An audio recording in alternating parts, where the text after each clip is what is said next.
What's up guys? Today I'm going to try to wrench on the Miata. My plans are to swap out that bad tie rod end, then adjust the e-brake, and probably paint those hardtop brackets I made. And I'm starting with the handicap as usual of living at the Haggard house, shit being in just my way and being only my problem, so only I have to fix it. So I'm gonna see what I can do.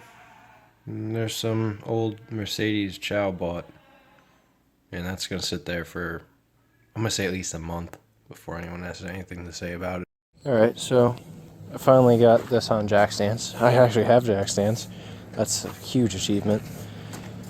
But as requested, I'm going to paint these. So I sanded them down so they're nice. And I took the Dremel and engraved what side they are.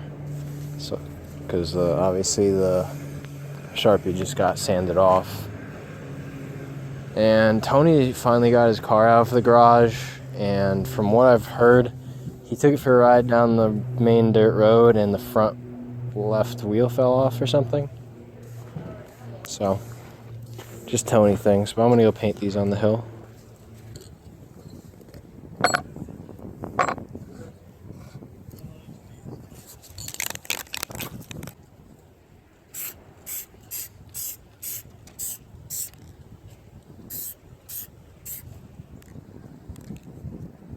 Ooh, it's all metallic and shit, great.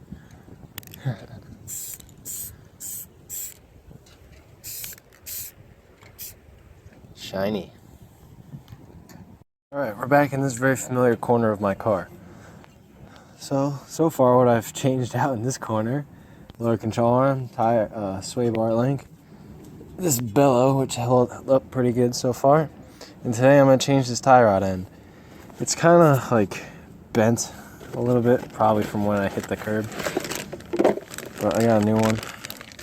It's not really bent, but as you can see, this bush, this ball joint on this tie rod end is destroyed, so that's what I'm going to replace today. Here's a new one.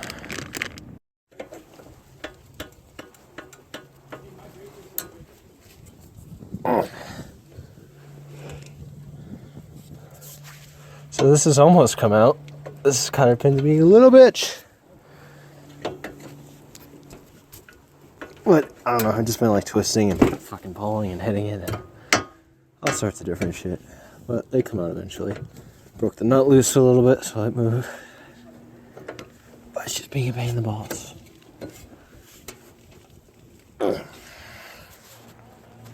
Balls. So after you curse, swear, almost kill yourself, bust your knuckles a couple times, that cotter pin will come out. Whew. And then take a 17mm and take this castle nut off.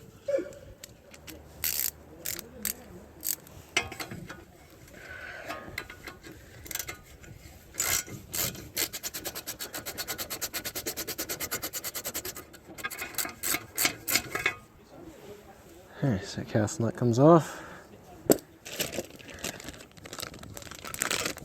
This does come with a new one, so comes with a new cotter pin too, so you don't have to save the old one. Probably shouldn't reuse old cotter pins because they're like shitty. Anything that sits on a car for 20 years is going to be shitty. Now here's the most fun part, getting that to pop out. That's going to be so much fun, you have no idea. Basically get a sledgehammer and a lot of time. That's what you need now.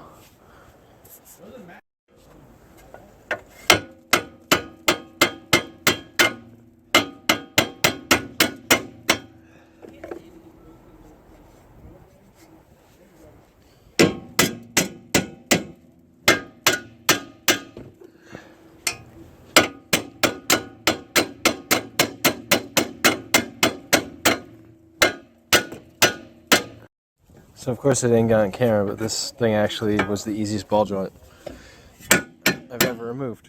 It just fucking came right out. Yay! Oh, as you can see, that's destroyed and needs to be replaced. Next step, we're messing with the alignment again. So you need to break this nut to get this to unscrew. Do that.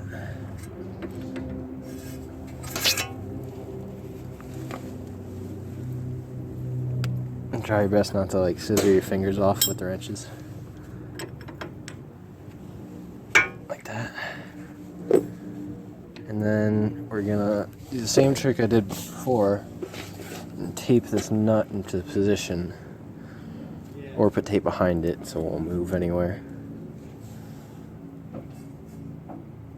But that's just so you don't lose your alignment, because my alignment, just through this very same process of messing with the rack enough, actually made my alignment be decent again. It's not perfect, but it pretty much goes in a straight line. But then you can just unscrew your tie rod end.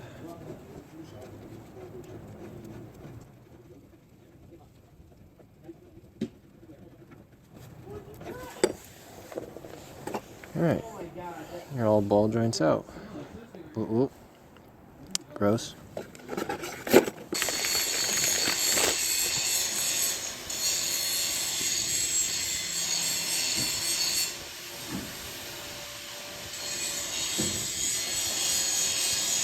And just screw your new one back on.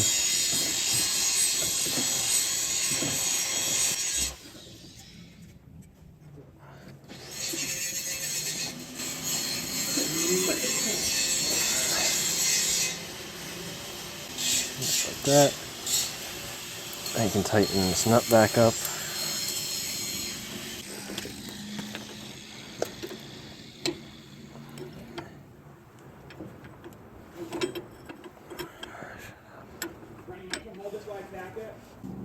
There you go, nice and tight. Take the castle nut off this. Awkwardly position this in place so it fits. Last ball joint's a little stiff.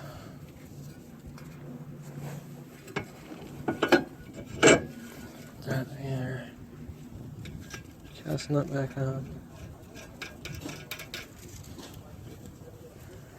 Crank that back down.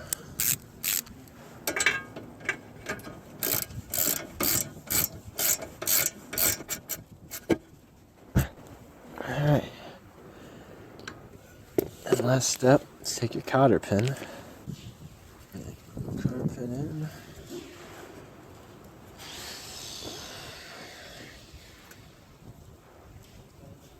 And it just bends around like that. Just like that. Now it won't spin, and the nut will never come off. And we're done. Yeah. I'm gonna adjust the e-brake. So when you adjust your e-brake, you pretty much do it after you change your rotors, because just to get the new rotor in, you're gonna have to adjust this, like the width of that caliper sit, so that you can actually get the new rotor in there, because obviously it's gonna be wider than the rundown old rotor.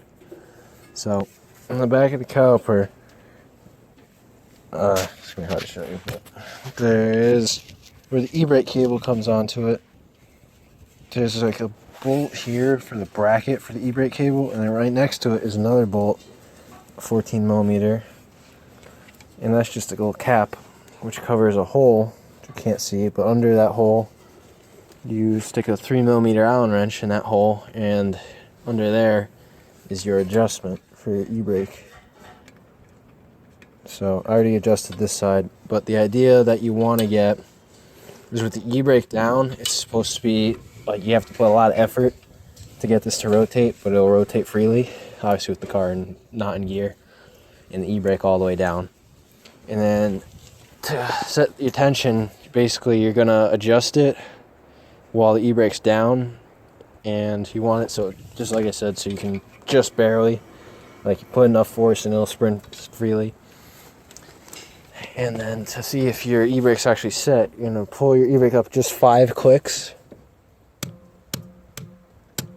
5. And then you shouldn't be able to turn this at all. Yeah, can't do it. Alright, so that's how this one's set. I'm going to set the other side. I unbolted the caliper so you guys can see what I'm talking about. Another tip before you ever take a caliper off make sure the car doesn't have the e-brake up, and don't touch the brake pedal, because you can fuck up your caliper and then you might need a new one. But there's 214s on the back of the hub assembly that hold this on. And it just should slide off nice. I'm taking this off so I can show you guys a little bit better what I'm talking about with the e-brake adjustment. You also should not let your brake caliper hang by the brake line, because it can tear, and then you're going to have to get a new brake line and re-bleed all your brakes, and that's no fun. But anyway, right here is the hole I'm talking about, where you stick the Allen wrench in to adjust your caliper. I just took this one off because I was having a little bit of trouble finding the fucking hole in it. But that's what I'm talking about, so you guys know. Just like this. Alright guys, here's something really cool I'll show you. So I ended up having to change this brake caliper because the one I took off right here, the freaking e-brake adjustment is just gone. Like the little piece in there that actually screws back and forth just fell out because the bolt was missing from here. So I just had to replace it. I actually had a spare caliper laying around, so I can just do that. But now I'm bleeding the brakes, and this is how you do it by yourself. I just found this method online yesterday and it works pretty good. So you take a little piece of hose and put it over the bleeder valve and leave it open, and then you stick the other end in a bottle and fill it up with brake fluid just a little bit to keep the end of the hose submerged. And then you fill up your brake booster or your master cylinder all the way. You gotta top it off, and then use something to press your brakes, and then you can watch fluid. Oh, it already feels nice and stiff. And see how the bubbles come out. I'm just holding the pedal. And you see the air bubbles out to the bottom. And you just keep doing that until you get all your air out. And then obviously while you're doing this, you want to check your master cylinder and make sure you're not getting low in there.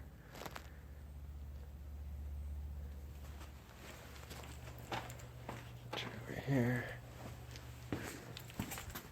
Yeah, I just topped it off, so we're still good. Just want to keep going.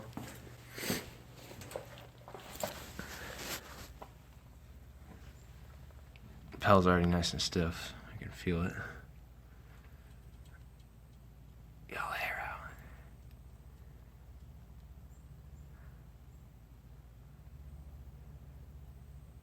So I know the brakes are bled now because when I push on the pedal, get a little bit of bubbles, but not a whole lot. It feels pretty good. It's a lot less than before. Yeah, I pushed in, it's just clear liquid, no bubbles. Oh, I lied. Couple bubbles! I'll keep doing this for a little bit longer and it should be alright.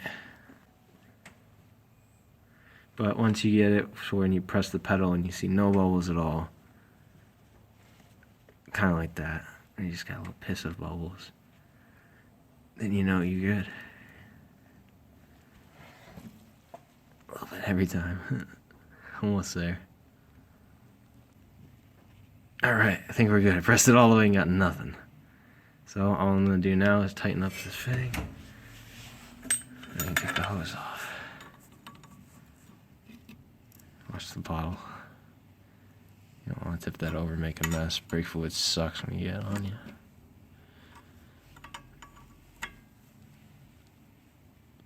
And try your best not to ever over tighten these, because they will strip and then they suck because it's going to snap. And then you're going to need a new whole caliper again.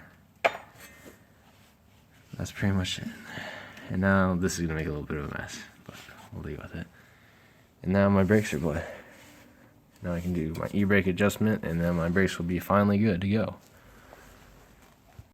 Brakes are all set, back on. Pedal's got nice pressure. Feels like I just bought the car. Just nice, instead of squishy and shit. As fucking requested, people were bitching at me to paint my side hardtop side brackets. I did. They look nice. I'm not gonna paint these because you're just gonna get them scratched and the paint's gonna come off as soon as you put a socket on them. So maybe if I get that butthurt, I'll take some Sharpie, but I doubt it. So those are in. I adjusted the top so it won't bounce around anymore or leak. And then down here, which very bad lighting and you can't see it, but I ran. Turn my flashlight on. There we go. I ran my fuel pump relay trip, which just goes over the trans tunnel over here and up under there to whatever yellow plug you see is the fuel pump relay. So that's all set. That's in preparation for the Mega Squirt. Because the ECU is right under the carpet there, so that's where that wires needs to be. And I also have my vacuum line run for that. Which pops out here. And then when I'm ready to plug this in, my Mega Squirt in, I pull off the vacuum line that goes to the fuel pressure regulator here and just have this T and put it in line, and then I can have vacuum reference from a Mega Squirt, and that'll be awesome. So this is a little bit more prepped now for turbo. That's all I'm doing for today. So thanks. Keep watching.